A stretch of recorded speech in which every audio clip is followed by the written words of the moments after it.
5 मॉडलों के अंदर लग के आता है, कॉमन सा बोर्ड है। तो उसके हम कुछ कॉमन फॉल्ट के बारे में देखेंगे। जो B5 वोल्ट होता है या B12 वोल्ट होता है या B3.3 वोल्ट होता है, ये सभी सप्लाई नहीं बनता है। बनता कौन सा है? जो कि A का वोल्टेज होता है, जो एडवांस बोल सकते हो या फिर इसको स्टैंड बाई वोल्टेज बोल सकते हो कि स्टैंड बाई कंडीशन में वोल्टेज आता है। ऐसे करते हो तो जब आप पार्टीशन पे क्लिक करते हो तो वहाँ पर कुछ सिक्योरिटी फाइलें दिखाती है, लेकिन जो हमारे पास चाइना के बोर्ड आ रहे हैं उसके अंदर आपको ऐसा कोई भी सिक्योरिटी पार्टीशन नहीं दिखाता है जिसकी वजह से आपको उसको सिक्योरिटी रीड करने की ज़रूरत पड़े। और उसका MMC दोनों एक साथ में चेंज करके एक बार देख लो आप। ओके, यहाँ पर मॉडल नंबर है UA32T4350 ये बोर्ड देखिए सेम है, इसके ऐसा ही है। तो यहाँ पर सैमसंग UA32T4310। ओके ठीक है। अच्छा, ये 3 मॉडल नंबर के अंदर आपको लग के आता है। ओके, आज हम लोग सैमसंग का एक बोर्ड के बारे में बात करेंगे जो कि स्मार्ट बोर्ड है। तो उस बोर्ड जो है वो बोर्ड 4-5 मॉडलों के अंदर लग के आता है, कॉमन सा बोर्ड है। तो उसके हम कुछ कॉमन फॉल्ट के बारे में देखेंगे और उसको कैसे रिपेयर करते हैं वो भी देखेंगे। और सॉफ्टवेयर एक दूसरे का चलता है या नहीं चलता है, उसकी मेमोरी के साथ मैच करता है या नहीं करता है, वो हम लोग इस वीडियो में देखने वाले हैं। तो बोर्ड मैं आपको दिखाता हूँ। देखिए यही बोर्ड है वो जिसके बारे में हम लोग बात करेंगे। तो इसके अंदर क्या दिक्कत आता है कि एक तो आएगा आपका नो इंडिकेटर में आता है, जैसे इसके अंदर लाइट नहीं आना। अगर आपका लाइट नहीं आएगा, उसके अंदर जब लाइट नहीं आएगा तो जैसे B के वोल्टेज जो होते हैं, जो B5 वोल्ट होता है या B12 वोल्ट होता है या B3.3 वोल्ट होता है, ये सभी सप्लाई नहीं बनता है। बनता कौन सा है? जो कि A का वोल्टेज होता है, जो एडवांस बोल सकते हो या फिर इसको स्टैंड बाई वोल्टेज बोल सकते हो कि स्टैंड बाई कंडीशन में वोल्टेज आता है। जैसे स्टैंड बाई का 3.3 वोल्ट हो गया, ये सब आपको देखने को मिलेगा। लेकिन जितने भी B के वोल्टेजेस है वो वोल्टेज नहीं देखने को मिलेगा। तो ये बोर्ड जो है 4-5 32 इंच के कम से कम 3 या 4 मॉडल के अंदर लग के आता है। 32 इंच के अंदर 4 मॉडल के अंदर इसके अंदर मेमोरी का सिक्योरिटी है, प्लस इसके अंदर MMC का भी सिक्योरिटी है। जैसे कि आपका जैसे मैक एड्रेस का जो वाईफाई का रिलेटेड कोई फॉल्ट होता है, नेटवर्क ना आना, या फिर आप वहाँ सेटिंग में जाकर कुछ चेंज कर दिए तो भी नहीं आना, या फिर पिक्चर का साइज़ बढ़ जाना, ये सारे चीज़ें इसके अंदर दिया हुआ है। रिलेशन सेटिंग का सारा चीज़ इसके मेमोरी के अंदर दिया हुआ है। आप या बोल सकते हो उसको छेड़छाड़ करोगे तो दिक्कत हो जाता है।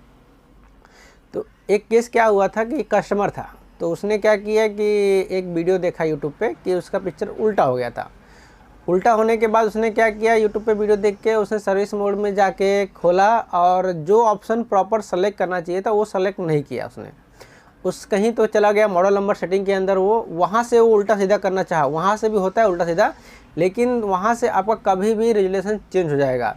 जैसे अभी ये सेम बोर्ड जो है फुल HD कनेक्टर के अंदर भी आता है, ठीक है। तो जैसे स्टार्टिंग में आपने जो सेलेक्ट किया कंपनी देता है वो नॉन HD पोर्ट पे सेलेक्ट किया हुआ देता है। ओके, तो उसका मॉडल नंबर इसके अंदर कैसा मॉडल नंबर सेलेक्ट करने का भी ऑप्शन दिया है कि ये अगर आप वहाँ से जाके मॉडल नंबर सेलेक्ट करोगे तो नॉन HD फुल HD पे शिफ्ट हो जाता है, ऐसा कोई दिक्कत नहीं है। या तो फिर आप रजिस्टर से शिफ्ट करो, 2-3 ऑप्शन दिए है, कोई दिक्कत नहीं उससे। तो उस पार्टी ने क्या किया कि वहाँ पर जाके उसका मॉडल नंबर जो है शिफ्ट कर दिया। ओके, मॉडल नंबर शिफ्ट करने के बाद में वो हो गया पिक्चर साइज़ बड़ा। जब सेटिंग किया तो उसका पिक्चर जो है साइज़ बढ़ गया। अब साइज़ बढ़ गया तो वो भूल गया कि मैंने किस रजिस्ट्रेशन पे सेलेक्ट किया था या कौन सा मॉडल नंबर सेलेक्ट किया था। उसके लिए हमारा टेक्नीशियन के पास आया, तो उसका मेरे पास मेमोरी था नहीं, तो उसने बस यही बताया कि सर उसने कुछ ना कुछ किया है सेटिंग में जाके सर्विस मोड में, इसलिए ऐसा हो गया है। तो मैं भी थोड़ा टाइम परेशान रहा, बाद में मिला सोल्यूशन उसका मिल गया। तो जब वो सेटिंग सेलेक्ट करने के बाद प्रॉपर मॉडल नंबर, तो वो सही तरीके से हो गया। दूसरा इसके अंदर क्या आता है कि आप कभी भी इसका जो वाईफाई का डोंगल है उसके अंदर भी आप कुछ सेटिंग वोटिंग छेड़ते हो तो आपका नेटवर्क कनेक्शन जो है, नेटवर्क जो आना चाहिए वो नेटवर्क नहीं दिखाता, वाईफाई का नेटवर्क नहीं दिखाता है। ओके, तो वहाँ भी आपको नेटवर्क का मतलब सेटिंग दिया है, उसके अंदर भी उसका जो मैक एड्रेस प्रॉपर होता है, जो उसके अंदर डोंगल लगा रहता है उसके ऊपर उसकी ID लिखी होती है, वो प्रॉपर उसके अंदर सेलेक्ट करने के बाद ही आपका नेटवर्क आएगा। अदरवाइज़ आप अगर दूसरा कुछ सेलेक्ट कर दोगे तो नेटवर्क उसमें नहीं आता है। तो अब मेरे पास ये बोर्ड जब आया रिपेयरिंग के लिए तो वो नो इंडिकेटर में इंडिकेटर नहीं आ रहा था और B के कोई भी वोल्टेज बन नहीं रहे थे।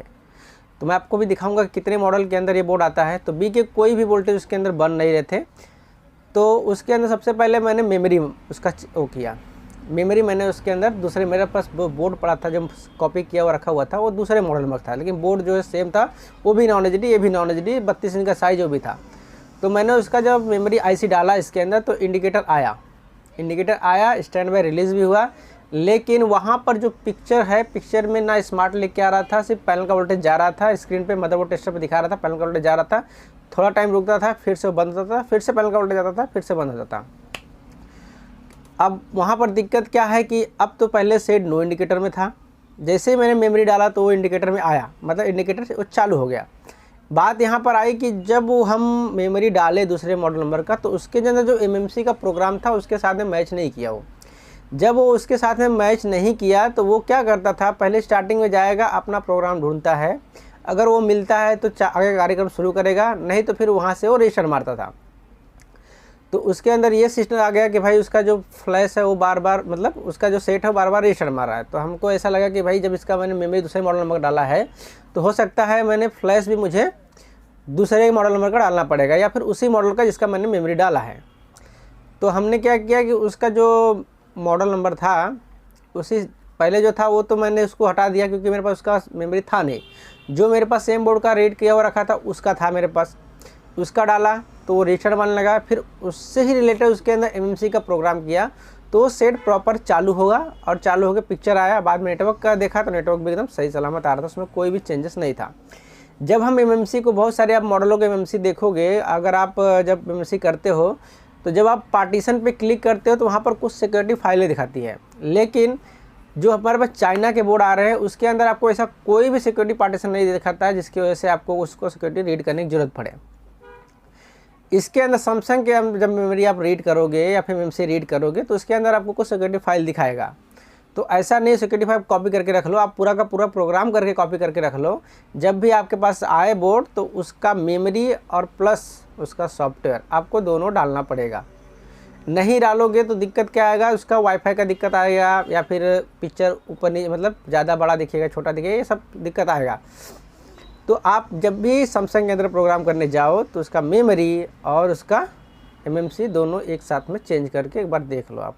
ओके, नो इंडिकेटर में रहेगा तो आपको मेमोरी एक बार करके देखना है इस बोर्ड के अंदर। बाकी और भी बोर्ड के अंदर है, क्योंकि आप मेमोरी उसका पूरा प्रोग्राम जो इनिशियल जो प्रोग्राम होता है, लाइट आना, बैकलाइट जलाना, ये सब चीज़ें क्या है उसकी मेमोरी में लिखा हुआ है। तो अगर वहाँ से अगर एक बार लाइट आया है, लाइट आपका इंडिकेटर आ गया है, तो वहाँ पर मेमोरी का काम ख़त्म हो जाता है। लाइट आके गया तो भी मेमोरी का काम ख़त्म हो जाता है, तो वो शिफ्ट हो जाता है किसमें, एमएमसी के ऊपर। लाइट ना आना, लाइट आके जाना, लाइट कंटिन्यूस बना रहना, ये सब किसके हैं सिम्टम्स हैं, मेमोरी के हैं। समझ में आए? तो चलिए हम आपको दिखाता हूँ पहले कितने मॉडल के अंदर ये बोर्ड लग के आता है, और तब आपको समझ में आएगा कि क्या है करना है आपको। ठीक है, अब देखिए यहाँ पर एक बोर्ड है, यहाँ पर मॉडल नंबर UA32T4350 ओके। और इसमें और भी देखिए, यहाँ पर ये बोर्ड देखिए सेम है, इसके ऐसा ही है। तो यहाँ पर Samsung UA32T4310 okay, same to same board है। ओके, मैं आपको सॉफ्टवेयर दिखाता हूँ।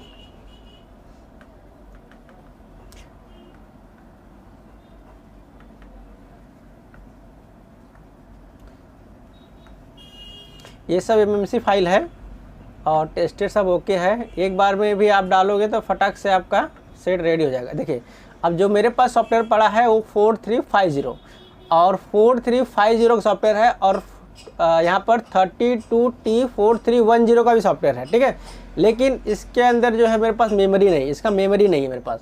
ओके, और इसका मेरे पास मेमोरी भी है, यहाँ पर देखिए इसका मेरे पास मेमोरी भी है और एमएमसी भी है। ठीक है, दोनों है। तो इसका सॉफ्टवेयर देखिए यहाँ पर, अगर ये आप देखोगे तो ये इसका फ्लैश आईसी है और ये इसका एमएमसी है। तो ये दोनों के कॉम्बिनेशन से ही इसका जो है सॉफ्टवेयर रन करेगा आपके। जैसा कि आप बोर्ड देख रहे हो कि ये बोर्ड जो है आपको सैमसंग के बोर्ड, सैमसंग एलईडी टीवी के अंदर लग के आता है, जिसका कि मॉडल नंबर आपको यहाँ पर अगर देखोगे तो यहाँ पर अगर आप इसका मॉडल नंबर देखोगे तो UA32T4340 है। तो इसके अंदर कैसा होता है कि ये बोर्ड अलग अलग मॉडल नंबर के अंदर लग के आता है। सेम बोर्ड अलग अलग मॉडल नंबर के लग आता है। आगे का जो नंबर रहेगा UAT40, इसका नंबर जो UA32T, ठीक है, ये कॉमन रहेगा। ओके, अब आगे का मॉडल नंबर क्या चेंज होगा, 4310, 4340, 43 है ना, 4350, ठीक है। अच्छा, ये 3 मॉडल नंबर के अंदर आपको लग के आता है। ओके, अच्छा, अब दूसरी बात क्या है कि अगर यहाँ पर सपोज करो कि 32 के जगह पे 43 कर दिया, ठीक है, 43, तो भी आपको लगभग यही मॉडल के अंदर आपको देखने को मिलेगा, UA43 बोर्ड आपको यही रहेगा। लेकिन यहाँ पर बशर्ते दिक्कत क्या होगा, जो आपका यहाँ पर पोर्ट है, जैसे कि यहाँ पर इस पोर्ट पे ऊपर ज्वाइंट है आपका LVDS पोर्ट, ये शिफ्ट होकर ये पोर्ट पे आ जाएगा, ठीक है, फुल HD के अंदर ऐसा आपको देखने को मिलेगा। अच्छा, इसके अंदर फॉल्ट क्या आता है, फॉल्ट ये आएगा कि इसके अंदर कभी आपका नो इंडिकेटर में रहेगा। तो नो इंडिकेटर में जब भी आपका रहेगा तो आपको सबसे पहले यहाँ पर आपका सप्लाई चेक कर लेना है, आपका 12 वोल्ट आ रहा है या नहीं आ रहा है, ठीक है।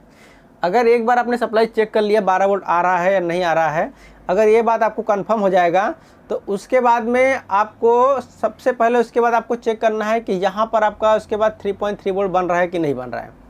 ओके, तो जो पहला 12 वोल्ट बनता है उसको हम बोलते हैं A12 वोल्ट। क्या बोलते हैं, A12 वोल्ट। और जो हमारा स्टैंड बाई का सप्लाई बनता है उसको हम बोलते हैं कि या तो A5 वोल्ट, और जो हमारा 3.3 वाला सप्लाई बोलता है उसको हम बोलते हैं A3.3 वोल्ट। अच्छा, ए का मतलब क्या होता है, एडवांस, मतलब पहले जैसे ही आपका 12 वोल्ट मिलता है वैसे ये सप्लाई बन के आपका रेडी हो जाता है। ओके, तो इसीलिए उसको हम पहले ए नाम दिया था, मतलब पहले ही सप्लाई वो बनेगा। उसके बाद में जो दूसरा सप्लाई बनता है उसको हम बोलते हैं स्टैंड बाई के बाद, उसको हम बोलते हैं बी सप्लाई। क्या बोलते हैं, उसको क्या बोलेंगे हम लोग, बी सप्लाई। जैसे B5 वोल्ट, B3.3 वोल्ट, ठीक है, B12 वोल्ट। ये कैसा बनेगा, स्टैंड बाई के बाद, तो उसको हम क्या बोलेंगे, बी, मतलब स्टैंड बाई के बाद सप्लाई बनने वाला जितने भी सप्लाई होते हैं उसको बोलते हैं बी वाली सप्लाई। तो आपको ए और बी के बीच में डिफरेंस मालूम पड़ गया। ओके, अब इसके अंदर फॉल्ट ये आएगा आपको देखने के लिए कि जब कभी भी ये सेट आपके पास आएगा तो पहला जो फॉल्ट इसके अंदर आपको देखने को मिलेगा कि वो आएगा ये आएगा आपको नो इंडिकेटर में। मतलब आपका स्टैंड बाई का एलईडी